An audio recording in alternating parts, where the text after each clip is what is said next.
Hi Virgo, welcome to Higher Source Tarot for a tarot reading for all Virgo, Sun, Moon, Rising, and Venus. Thank you to all of you for your support and all the love you show. I send it right back to you.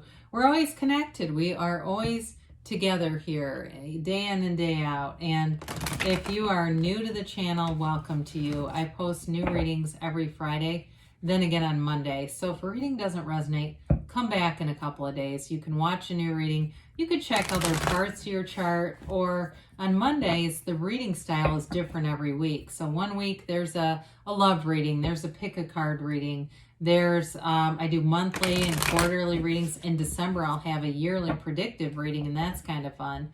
So if you like tarot and you like the channel, I would love to invite you to subscribe to Higher Source Tarot. So, all right, what advice do you have for Virgo? Sun, Moon, Rising, and Venus.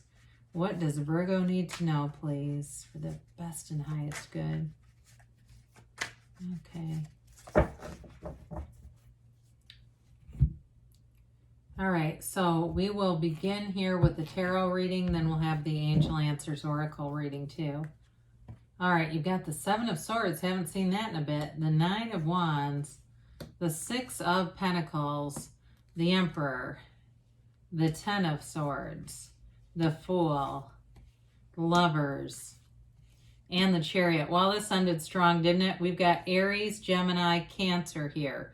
I want to tell you this before I get into it too much. What I got right up here, it was like you've invested into somebody and you're done doing that.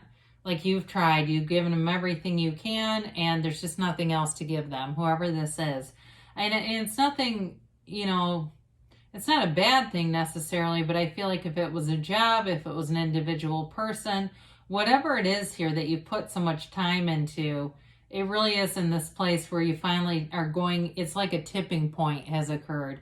But what it leads you to is so much better. It's like freedom. It's like this flourishing energy where you are at this jumping off place that takes you somewhere really spectacular. So with the Seven of Swords, you know, it's definitely a card of mistrust, of insecurity, of somebody who will take, and they don't give and they don't care. This is an energy too of somebody who would lie when it would be easier to tell the truth.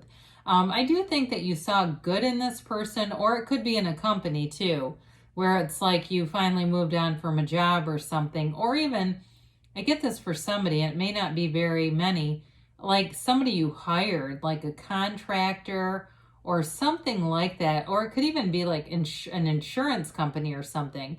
I feel like it was always the same thing, whatever it is, of telling you one thing, and it was like promises they did not intend to keep, okay? Whoever this is, they just do things to put people off. They keep extending their graces until that wears off and wears out, you know? Too, for somebody, if it was an unwanted house guest too, I just see it being time to let them go. So this is how I piss off cross watchers. I've had people even say, I'm a cross watcher, don't tell them to do that. It's like, look, the cards are saying it. I'm not telling them anything. But anyway, with the Nine of Wands here, again, here's that investment, and it sure feels exhausting. It's like you put in a lot of time here. And nines are about realization. They're about completion. And so for you, I do feel like it gives you a new beginning that gives you clarity. But there's a psychic wound here. Whoever this was, I do feel like you almost need an energy reset or something.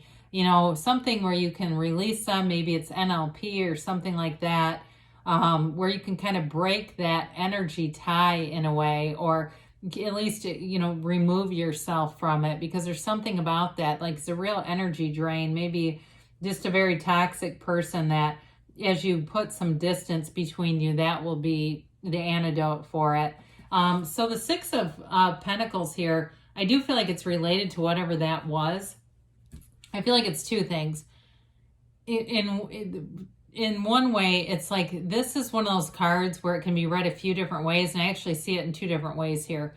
This can be giving with strings attached, okay? So it may have been a situation where you were helping someone with the expectation that they were going to do something. You know what I mean? Like if it was a contractor or somebody like that, which is legitimate. We don't just give people jobs and money and just expect nothing in return. So for some of you, it represents that. For others of you, though, it's a new energy, and it's not really the strings attached. It's more just giving and bringing in harmony. This is the harmony of opposites. It brings in stability and balance. And so with this, it does feel like you're going to find that things that you invest your time in going forward are beautiful. They go forward, they make sense, they evolve. Because this was a hell of a lot of work, whatever it was. It was like you keep trying and trying, and it just doesn't pick up any momentum. So this allows you that momentum. Now we like the Emperor in this reading. I love it because this Emperor is not afraid to say no. No is a complete sentence when it comes from the Emperor. There's no negotiating with the Emperor. The Emperor gets what he wants. And so even though it has such a domineering kind of flair to it, he is the architect of the universe. So people follow what he says to do too. He doesn't get a lot of pushback. And so maybe for some of you putting your foot down, but there won't be resistance to it. It's also an energy though where you're very protected. So I feel like you may have had people around you who have been looking out for you. You may even have, if it's a house guest, you may even have neighbors or somebody that kind of keeps watch. If it was a relationship of another kind, again, you have people around you. Somebody's a voice of reason, they keep saying. And with this, it's wisdom. There's an energy of wisdom, of authority, of power, and protection. So it's a great energy in this reading because the Emperor compared to the Seven of Swords, they're not a match. The Emperor will prevail every single time. So especially if you have an Aries person in your life, it even could be them, kind of sticking up and getting involved in a way that gets things, not that you can't do it for yourself, but that gets things into order because there's order about this. So with this 10 of Swords, there's an ending here. 10s are about conclusion and an energy too of realization. So knowing that this isn't going to be worth your time to try to bring it back to life. And some things are meant to die, and we let them go. It is a bit of a dramatic energy, so it could also be whoever this is that you've been dealing with or a situation where they try to guilt trip you. It could be a job too, though, where somebody tries to guilt trip you into staying. And it's not just, again, it's just a conversation that you don't have to participate in if you don't want to. It may not be worth your time anyway. They keep saying that, this thing about worth your time. So there is a transition showing up. We finally get to the really fun part of the reading, right? We start to see this. I mean, it's eternal love. It's the soul is victorious and travel and victory and success. Need we say more?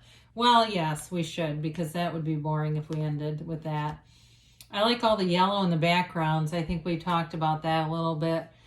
This is that dawn of a new day. It's a new beginning. It's that brand new, fresh, clean slate. It's also, too, something that resets the dial back to an unconditional regard. So you're not carrying all this baggage. You're not carrying fear with you in this energy where you're worried about now how are people going to be or what is this situation going to do in my life. You've released it. The Fool carries his trauma and experiences in that little bag over his shoulder. He's aware of it, but he doesn't live there. And so with this, there's an energy of purity here, of clean, pure energy moving forward. And it's unconditional. There's great enthusiasm here. It's like you can't wait to, if it's a new relationship, be in the relationship. If it's a job, there is travel here too. It's that, and it's that energy like when you go on a trip and you can't wait to see your surroundings, or if there's been a physical move. The Seven of Swords can relate to that too. And I wouldn't rule it out with the other cards that are here. If there's been a physical move, it may be very exciting for you in this place of, discovering where you are, things around you that are cool, and really enjoying every minute of it. The Fool's the beginner's mind, so that's not clouded with a bunch of negativity. It's very open-minded. You're very approachable in this energy. So you may find that people talk to you easily. They gravitate towards you because there's an openness about you. You're open to new ideas and opportunities here. So we've got another 6 here with the Lovers. And the Lovers is a very important energy. It's guided by an archangel. And it's making a decision here, but I feel like it's making a decision for you to pick yourself, right? No matter what this is, it's not, allows you to not compromise yourself for anyone else. But with the Lovers, it is an important relationship. It can be a soulmate relationship, and it's divinely guided. It's a match. And so if you left a relationship, this is why you had to, because there was somebody else that you were already energetically connected with. And so that kind of energy is very difficult to stave off. You have a draw to it, a pull towards it. And so this brings in beauty. It brings in beauty inside and out, relationships that are in flow, in sync, and harmonizing. There's no, with this, there's no temptations around you. You don't have any interest in it. It's like you're committed to whatever this is in your life. You're committed to making it great. And so are the other parties, okay? Everybody wants to invest in this energy. So with the Chariot is a card of law of attraction, also an energy of protection. This Chariot is his protection. It's a card of bringing heaven to earth, successful conclusions, and also moving forward in a very strong way, along with the Emperor. This is an energy of confidence, and that's, again, there's sort of this dominance keeps coming into this for some reason. But either way, it's getting what you want. This is in the deck, the Fool represents your soul on the hero's journey. And so when the Fool meets these different major arcana, it's experiences. This is where you learn about gains and success and why that's important. So in this physical life, we put a lot of emphasis on it. So I do feel like whatever you've been through, there's a big return here. It's like whatever you've done energetically, and if you've been wondering, why is this happening? Well, your return is coming, and it's beautiful. So it's an uplifter's energy. So I do feel like if something was disappointing, you're going to be into a place where the measure of importance of that is shrinking. Like it will be irrelevant to you. If it was disappointing, a person was disappointing, it's not going to matter. It's one of those where it's like, oh yeah, who, what was, Susie who, Jim who, I don't even know what you're talking about. All right, so peaceful resolution. I would totally agree. The tarot definitely supports that.